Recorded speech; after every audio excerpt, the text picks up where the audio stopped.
And there is going to be a lot of that cold temperature going around here over the next few days, along with the snowfall we're going to see today into early tomorrow morning.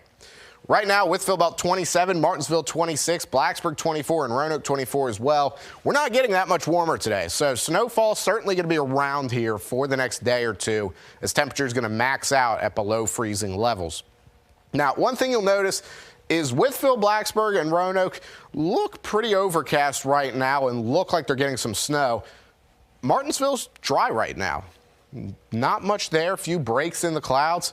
We're going to show you that here on radar here in a second.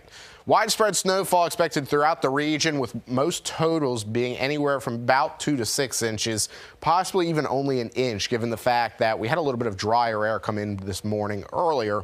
That, in turn, going to reduce snowfall totals just a little bit. Throughout the area, several winter weather advisories in effect for areas west of Lynchburg.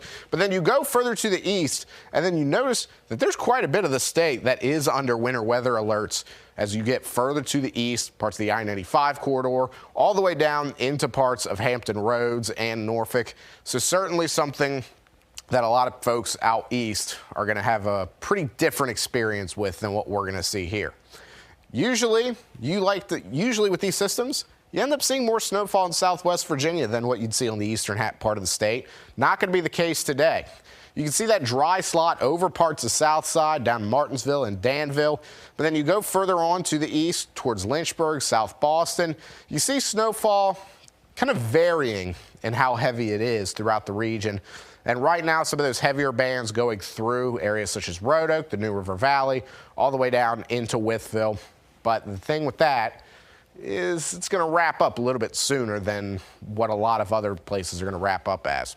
We'll be mostly clear, actually, as we go into the overnight hours, and then we could see another quick blast of snow early tomorrow morning, just snow showers coming off the mountains, but it's not going to be anything to write home about, nothing that's going to increase our snow totals significantly by any means. And then afterwards, we're clear for the rest of Thursday, maybe a few western snow showers along our western slopes, but for most of us, not going to see anything late tomorrow and then into Friday. As for how much snow we see, we've adjusted totals just a little bit. Again, those western slopes all the way up just out of our viewing area, going to see likely snow totals that are a little bit greater than what you'll see in Roanoke and Blacksburg and Martinsville. But then you go further to the east, about 3 to 5 inches expected east of Lynchburg.